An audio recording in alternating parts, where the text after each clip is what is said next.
Yeah, I've been sent this, the Aeroccino, the Nespresso Aeroccino in by a YouTube viewer. It says, oh, your video you did must have been a later one because mine hasn't got the thermal fuse in it. And I've taken it apart. If you look at the other video, you'll see there's this trilobular screwdriver. It's like a posi driver with 3 lobes on it, slightly skewed, that you undo these 2 screws on the base. So you undo them as far as they'll go until they're fully undone. Then you have to get the thing to come apart like this. So getting it apart is easy enough. If you look on the other video, I'll cut some photos in so you can see how it is. Here, this wire has a thermal fuse which is pressed up against the actual heating element there, but this one does not have the thermal fuse. Just has. I'll show you what they've got instead. So the idea is that when you put this on with no milk in it, or the microprocessor leaves the heater switched on when it shouldn't, and this thing starts to get dangerously hot, the thermal fuse that's normally in this wire, which is a live feed to the actual circuit board from the main socket in the back, which is a socket which docks onto the part that's on your work surface with the mains power on it. Yeah, it goes through a thermal fuse, and the thermal fuse will heat up to 133 degrees, and then it just melts inside, and then the unit is non-operational, and it's a failed safe. It's not going to catch fire. It's a protection thing. Well, this has got no protection of that sort of a actual discrete component, but I'll show you what they've done. I've had a good look at it. What they've done down in this section here, there's the pad that the thermistor goes on to sense the actual milk temperature. Here's the contact pads as ground, and then live and neutral for the heating element. And if you look down here, there is a patch of see, this is burnt out. Get my other tweezers, slightly more elegant. Yeah, this is a screen printed heating element, and these are the copper connectors across the end, so they've reinforced the end parts with a conductive, not copper, silver paste presumably. And you can see basically the power goes in, goes around the maze. It's making a very good maze, isn't it? And then comes through here, and then this has got presumably has been glazed. It's either been powder glazed and then sintered, but there's kind of a glass printed ceramic, I'm guessing it's ceramic, shiny coating over the top. Can you see it? You can see it now. Well, it's not epoxy, and it doesn't seem to be organic. I think it's glass. I think it's been, you know, a glass glaze. Yeah, literally a glaze has been printed over and then heated up. And you can see here it hasn't been printed up. So there it's allowed, whether that's a piece of special printing there or whether that's just this exposed to the atmosphere, when this starts to get very hot, it oxidizes and burns out. So there's a fusing links. There's 2 fusing links here on this part of the element. Now I don't know whether we can get any continuity on that or not by poking it. I've been thinking about, well, it's a shame to throw these away. I was trying to find ways to repair them. And if we just put the meter on to there, if I just zoom out so you can see what's going on, you can just about see that display, can't you? So you can see we're on ohms. So if I put the probe on one of the heater pads and then probe around here,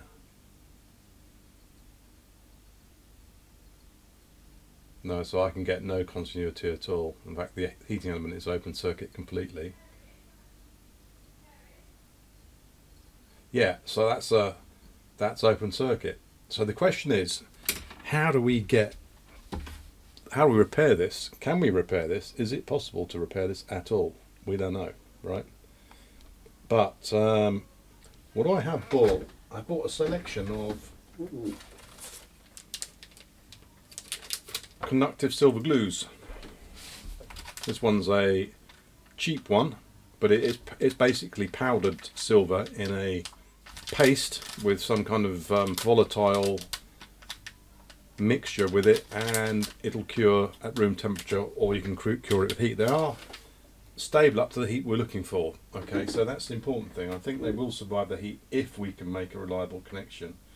And I'm just looking around now because I've got a box here with all bits to do with this in it. Yeah, so here we have the box of goodies. Let's zoom out a little bit more, you can see. If you buy components online, Hong Kong LCSC, very cheap components, electronic components, fantastic, reliable too, not too expensive on shipping, comes in a week or two. I tend to stock up on all the usual parts. I've got the mechanic silver paint, silver conductive paint, so if this works we might try. Mechanic stuff is, as long as it isn't fake, it's usually quite good. And silver conductive paint they call it. Alright, so there's another one. And what else have we got in here? Oh yeah, we've got the 3-amp fuses and thermistors, and this is the thermistor fuse combination replacement we supply on a non-profit making basis for the for your Nespresso. If you've got the Nespresso that has the pre-existing fuse, the later one, right? So yeah, we've got these silver conductive paints, and they should be fine for what we want to do if we can expose the part of this which is being eaten away. And so I was thinking, okay, it's a glazed glass top cover. You can see the gap in the glazing there, can't you? If I tilt that over, you might be able to see it better. Can you see that part there that I'm pointing to? Has got the exposed heating element which is oxidized and burnt away and acted as a thermal fuse. So presumably it's got near 300 or 400 or 500 degrees or something like that. Grossly overheated, and then it blows open circuit. And these just get thrown away. Scrap, basically. Turn your Nespresso on with no milk in it and you end up with a blown up Nespresso. So what I have got, I've been into the been into the shed. I got a very old canister.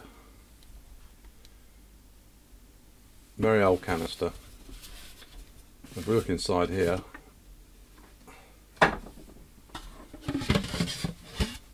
careful, make sure the lid's on. This is not nice stuff. Hydrofluoric acid, and everybody knows that HF is one hydrogen and one fluorine atom. Fluorine is extremely electronegative, very oxidizing, much more oxidized, same group as oxygen. What is it? But yeah, much more oxidizing. Which group is fluorine in, everybody? Lithium, palladium, nitrogen, oxygen, fluorine, isn't it?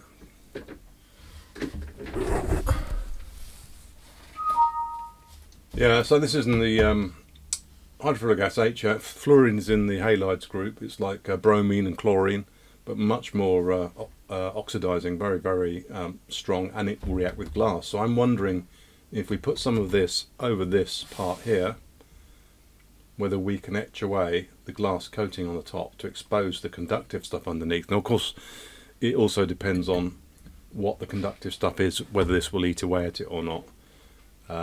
We'll find out. It could take the whole lot off, it might expose it, but let's give it a go and see if we can actually recover those tracks and then put some silver paint on to repair them and then see how if that works, because then that will be a way of fixing these with a tiny blob of hydrofluoric acid.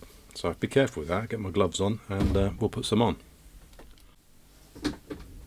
Right, I think I'm going to mask this off with some Kapton phenolic tape. This is high temperature, chemically resistant tape, to stop the, if I put a spot of acid on there, I don't really want it to start etching everything all and sundry all around it. Okay, let's mask it up, give it a bit of a clean.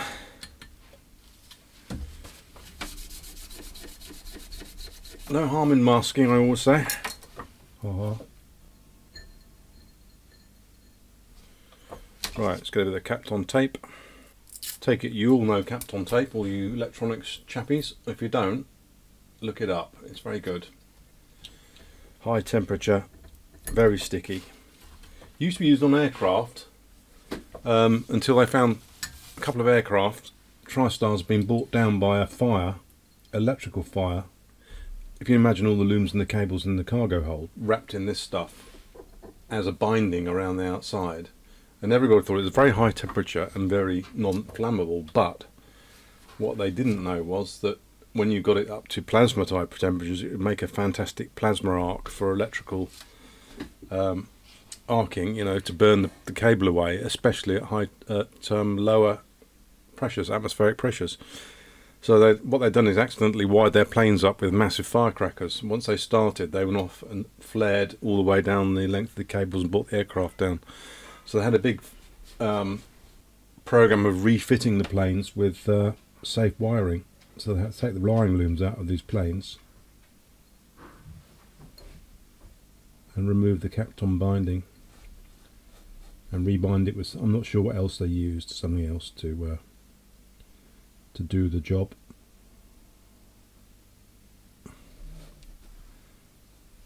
But unforeseen property, which no one actually thought it had.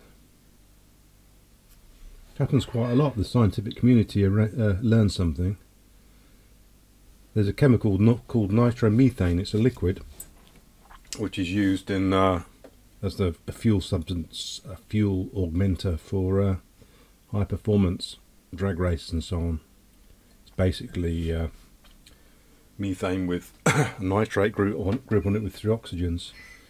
So it's a liquid oxygen really to go into the fire in the cylinder head, and everyone thought it was obviously inflammable, but it wasn't until somebody in America, Philadelphia, was loading a tanker with nitromethane and slammed the stopcock, the valve closed, and the shock wave made the whole lot detonate. And they found out that under some circumstances you can detonate pure nitromethane, and no one even up to that point knew it was an explosive. They just thought it was a highly volatile oxidizer liquid. Right, so we can see we've got a little bit patched there, so let's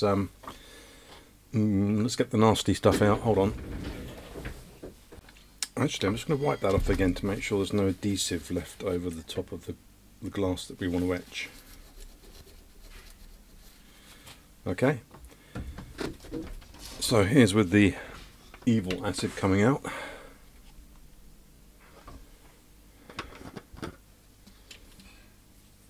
I'll drop this on myself because I'll end up with a pair of holy trousers.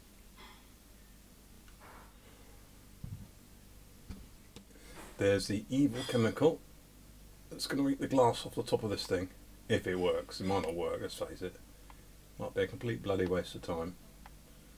But we will find out, won't we, whether we can repair this using some acid.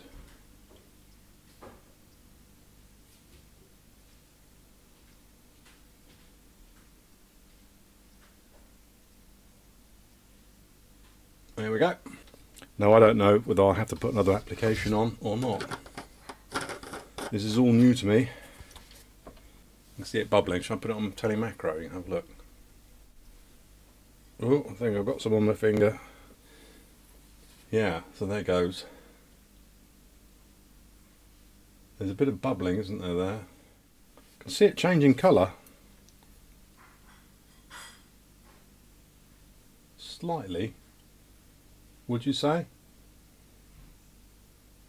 The question really is it going to dissolve the glass, the ceramic coat, the vitreous coating over the top, and the heater track underneath, or is it going to leave the heater track as is? If the heater track is some kind of printed ink, then it may just etch away at the surface. Oh, my finger is stinging. I've got acid on my finger.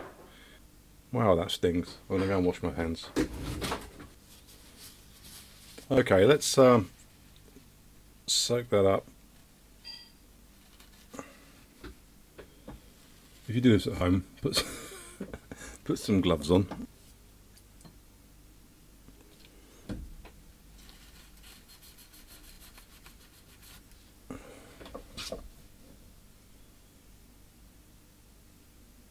Well, the ink is no longer shiny. I don't know if you can see that. It's taken the shine off.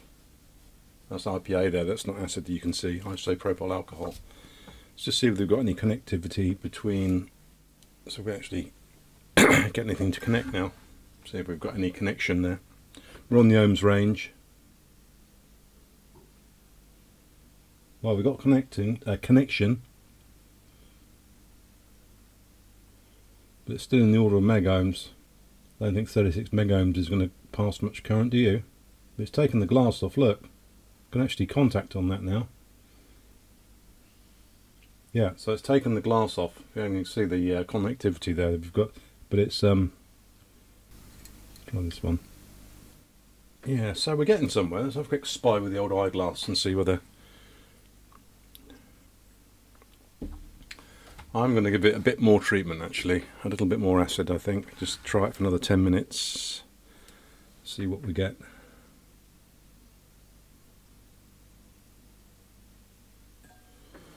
Okay, so this is the first one was on for 10 minutes. This is a second application of the acid, and we have connectivity, but it doesn't seem to be very low ohms. I don't know what the ohmage is with the acid on. I'm going to get my acid on my probes, but it's worth it. If you can see that, I'll turn that off so you can see the meter better. How's that? How's that? Yeah, so with the acid on there, yeah, we're getting 200 ohms.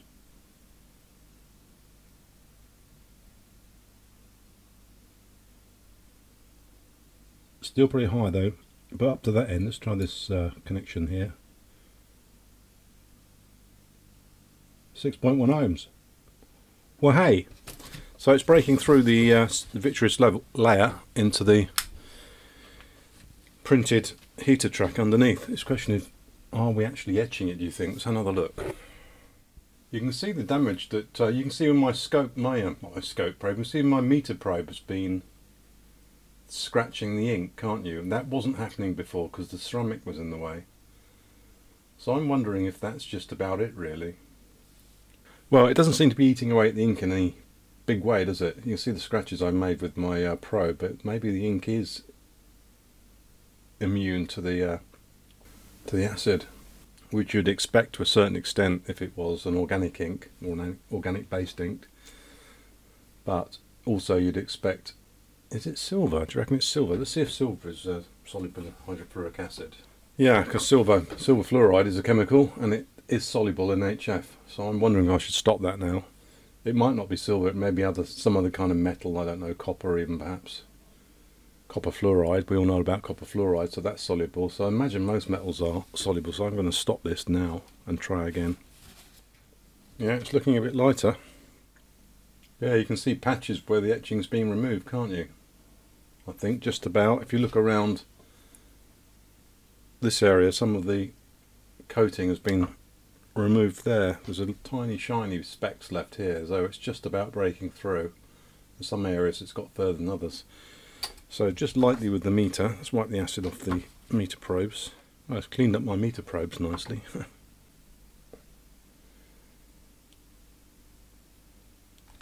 Right, here we go. Look, on 1 meter probe on there, you can see, hold on a sec.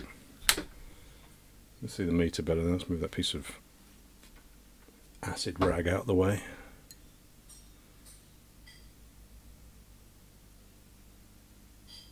.6 ohms, that sounds about right, wouldn't you? That's across the other side, that's across the gap. So that one goes to there. Let's go across to there. This has got to go to one of them, isn't it?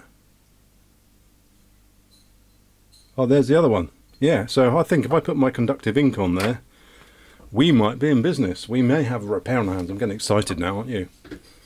It's nice when a plan comes together. It's not a cunning evil plan, but it's fairly cunning.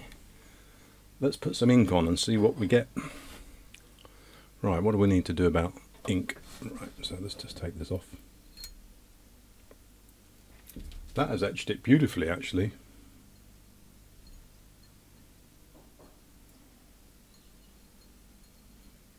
I'm expecting a Nobel Prize for this. Saving things from landfill. Okay, we're in Google Translations. I'm aiming at a text.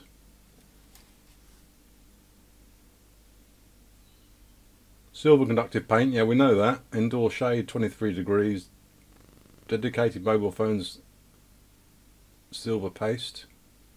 Come on, hold still. Good performance, high strong, low temperature curing, 23 degrees C. No, it just says it's conductive. It doesn't really say what temperature it can be operated at, does it? Used for repairing circuit boards, keyboards, remote controls, defrosting circuits. It has good conductivity, adhesions, and low temperature curing.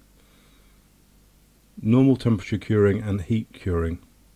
Conductive silver paint, very liquid conductive, made in China. Shenzhen Just-On technology. Well, they are. That's what that says. So which one? Eeny, meeny, miny, or mo? I think we should give it the old schnoz test to see whether we can determine what the main component is in terms of the solvent that's in.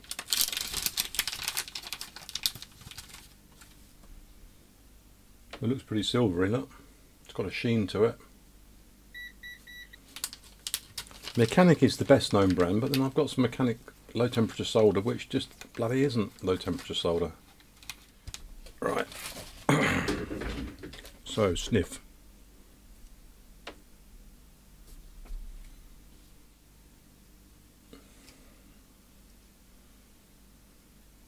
The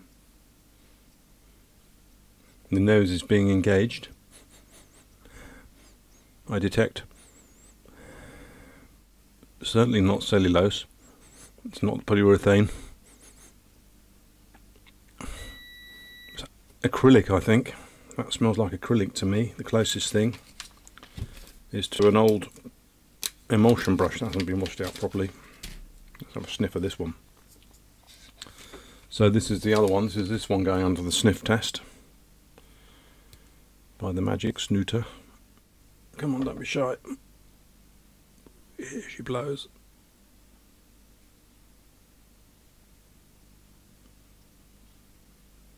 Smells very similar, but not the same. Yeah, I'd say they're both the same. So probably the same stuff from the same factory, packaged up in different syringes.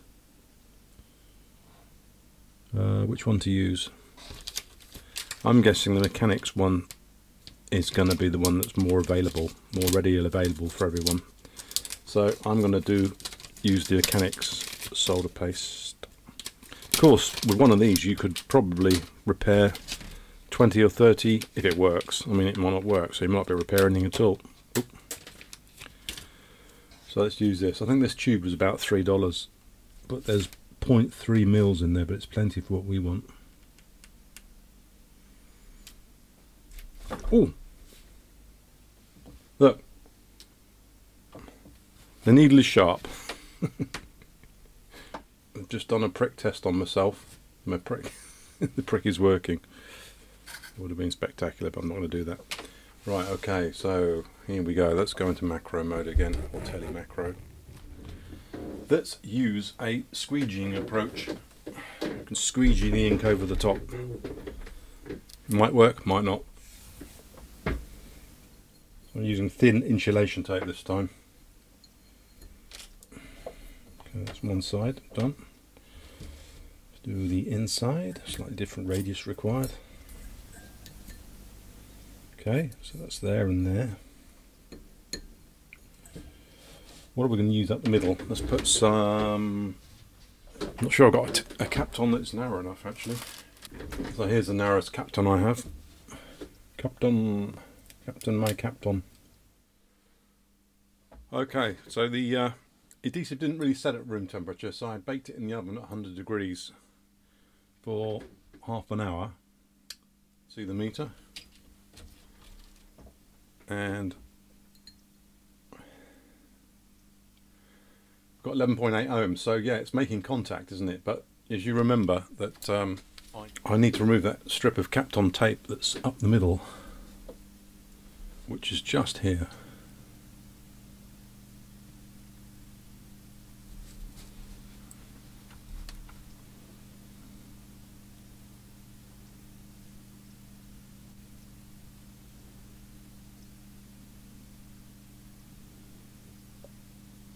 To separate these two tracks.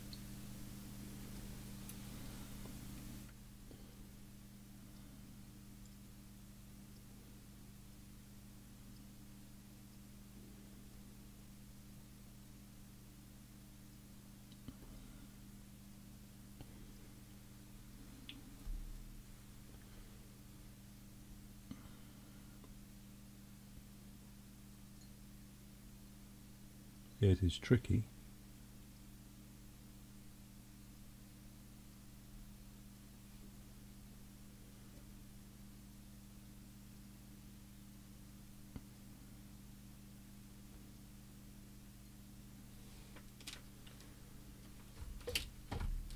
Tweezers.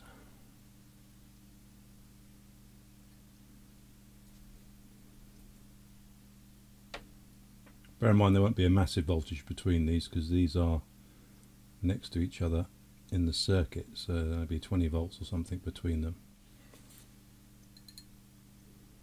Yeah, 107 ohms.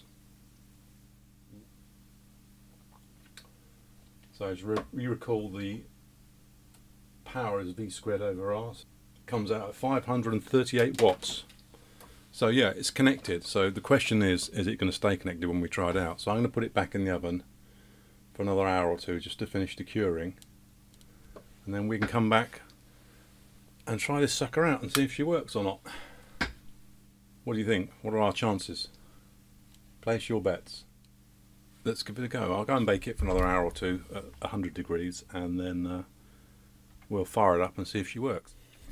Okay, so a quick recap of where we're at. We've put the we've etched it. We've put the silver paint, they call it, but it's more like a silver paste. It's kind of gooey and a bit rubbery, but when it's baked, it does go hard. So I baked this at 100 degrees for 2 hours, and you saw how I did the rest. And so let's just check the resistance of the element before we do the next step. So onto ohms.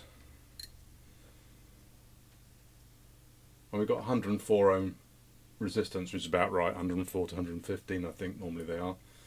So we're okay, alright, and if we just check the resistance between these two,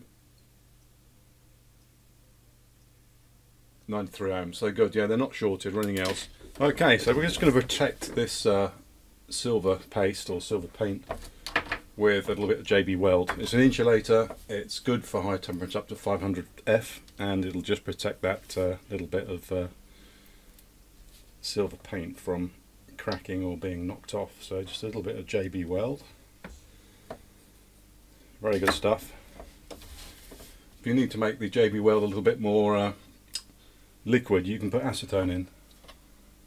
Works fine.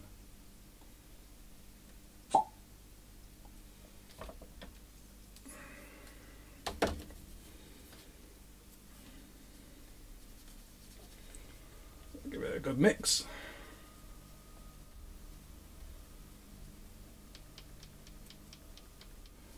You can use other epoxies, but just make sure that it's good for high temperature. This JB Weld seems to win hands down in all the epoxy tests and trials, all different conditions for wood and metal and plastic. If you look at where they've been checked out against all the other brand adhesives, it always comes out pretty near the top, and it's very flexible stuff. It's an insulator, as I say. It's good for high temperature, it's waterproof, it's oil, petrol, solvent proof, altogether pretty good. So yeah, obviously I've mixed up way too much as usual, and now I'm just going to put some on top of here. Okay, we're ready to test. There's the epoxy we put on to protect the silver paint, and we're just going to put it back together. One thing you should note is that these do bend slightly, and unless this electrical mechanism is pushed right down firmly onto the base, then the spinner won't work properly. I noticed this on a couple of things, so before you do anything, just make sure, give these a bit of a tweak downwards, and that will improve the tension holding this down. I'll show you what I mean in a second when we've got this out. So pull these out slightly, ease it into position gently, bit by bit.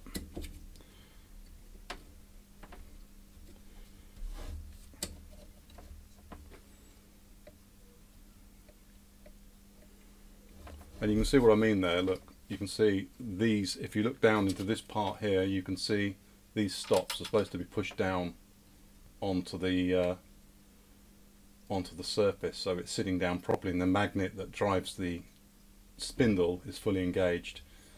That's probably okay. I think when we put the screws in and tighten them down, the actual case might push that down, but I'm going to give those a little bit more tension just to make sure that we've got it sitting in the right position. Another slight design fault, I think.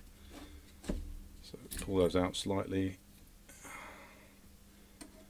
bend that in, and give that a little bit more of a tweak downwards.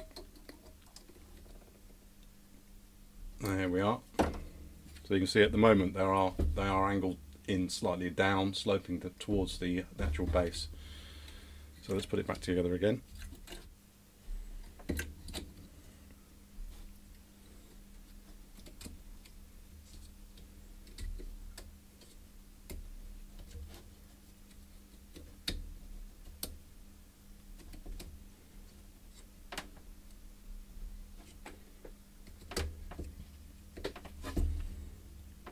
That's better, sitting down quite a bit further now. So yeah, so that's that back in position. It's fitted, it doesn't rotate, it's held by these clips. These brackets hold it in position.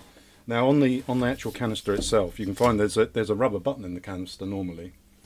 And you need, before you put it back together, you need to take that out. And the way you do that is you put your hand inside and just press hard on there, and the button will pop out for you. And then it makes it much easier to align, because we've got to align this button here, the actuating button, with that hole, so that those contacts down inside there you can see. Can you see those? Down in the base, go into these spring contacts here to collect the power from the base unit. All right. So lining them up, button in line with the hole, slide it together. You'll see it, the button start to emerge.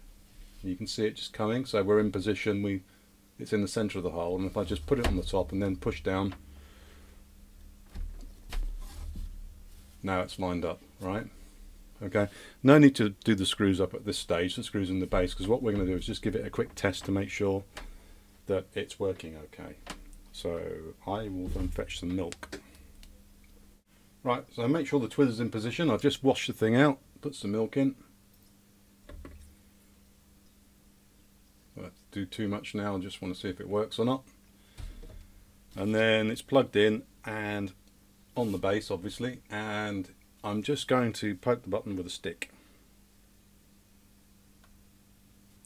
If you don't have something non-conductive, then put the button back in, otherwise you might accidentally contact something which is live inside, which will probably spoil your day.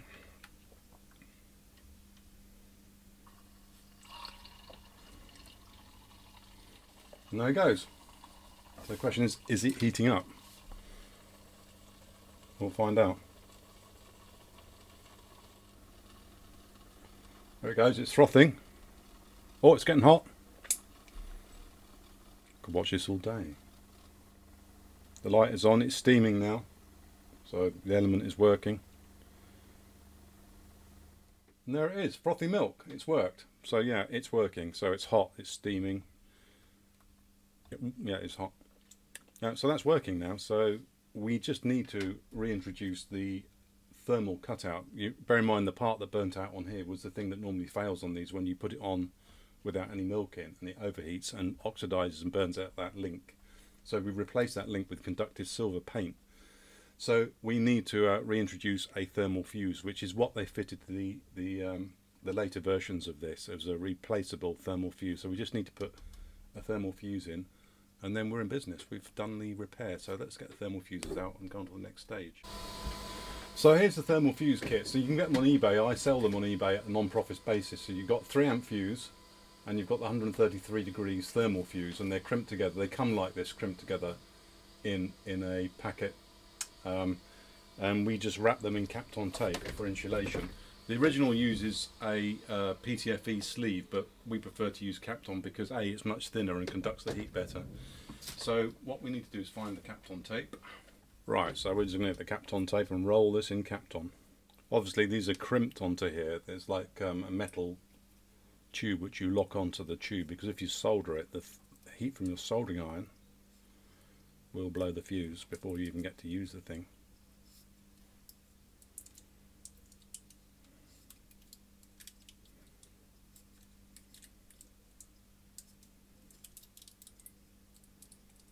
Okay, so it's now insulated. That's plenty of insulation for 200 volts. A pair of cutters.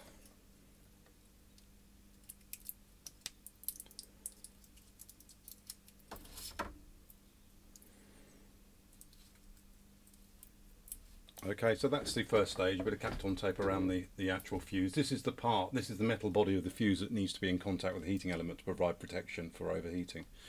So this wire here, basically this wire is the live feed wire from the contact down here, which comes out and emanates there, goes across there, loops across, and then feeds power into the unit. Now on the later versions this has a fuse in it, so what we need to do is just cut this wire in the middle and insert our fuse into that part of the circuit. So skin that off. Skin that off. A bit longer maybe. There we are. It's heat resistant sleeving, it's kind of silicon sleeving I think on this one. And you can see the wires inside. Now if you buy our kit online, as again we sell it on a non-profit making basis, then you get these ferrules, okay, on each end, and put the wire up inside there. To cut this off there, and then you slide the wire in, give it a bit of a twist, and it should go fully in. Okay, so now we've made contact with that. Now you need to get a pair of pliers. I use these pliers here, and just crimp this tube nice and tight like that to make contact, and that's now crimped onto there.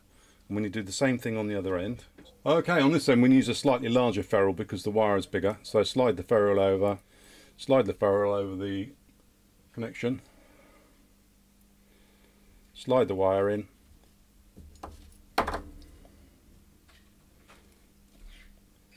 and give it a crimp again. Okay, that is now fixed in there. Okay, so we just need to put a little bit of Kapton tape around that to insulate those connections.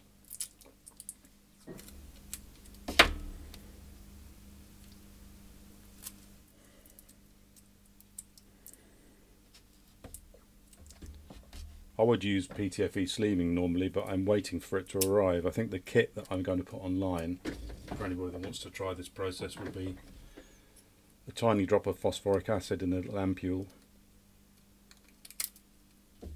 the fuse components, and some of these crimps. Okay, I think I'm going to give it a squeeze with a pair of electrician's pliers, which aren't anywhere near as sharp as those electronics pliers. Those are clearly way too sharp for that process.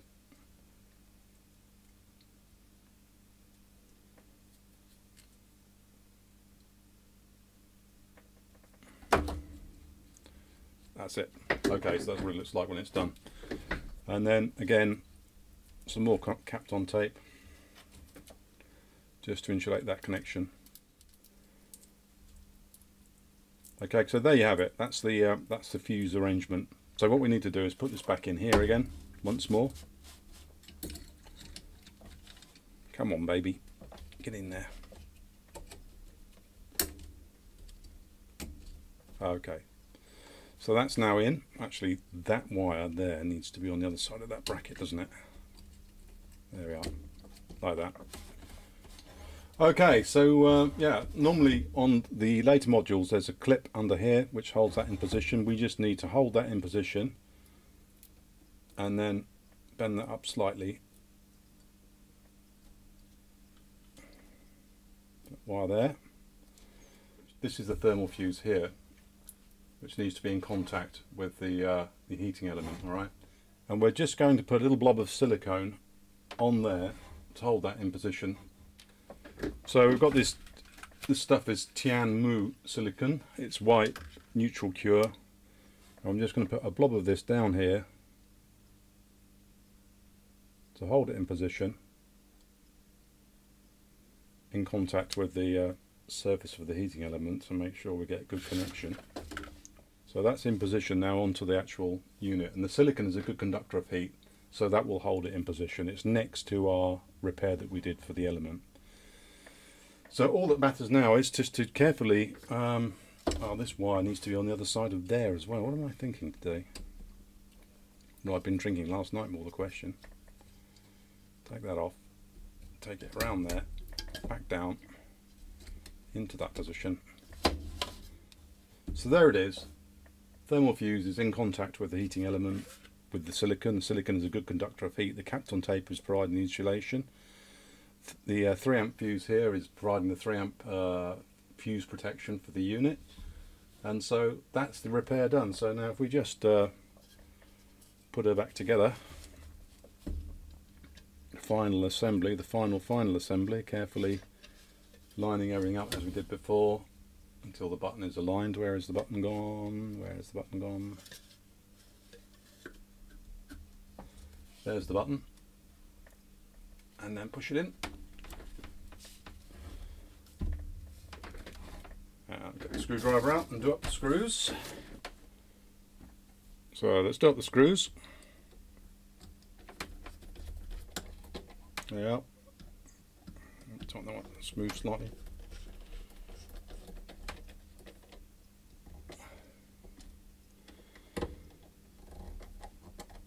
Okay, so she's all back together. Pop the button back in. Keep it nice and straight, otherwise it won't go up the hill.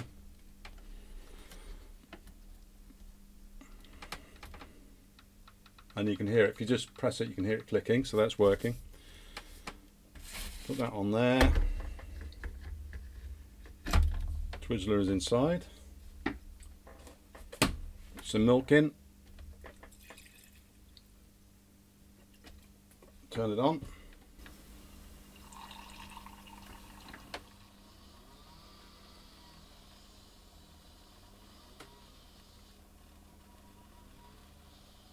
Nearly done. Steaming nicely. Job done. Frothed hot milk. Yeah, so on the kit that I'll sell on eBay, actually it's listed now, there is a PTFE silicone tube, so you don't have to use the Kapton tape. And if you need it, I can provide half a mil of phosphoric acid in a small sealed pipette for you to actually do the etch. So if you want to carry out this repair for yourself and save it from landfill, because there's really nothing else you can do with it, you could try this for a few pounds. You might be able to get your Aeroccino working again. But I hope you enjoyed that. If you look down in this corner there's the subscribe button, which I'd be grateful if you could subscribe. And also if you like the video, then leave me a like, because I love likes. So that's about it. That completes the repair of the element for the Aeroccino. Hope you found that interesting. It's me signing off.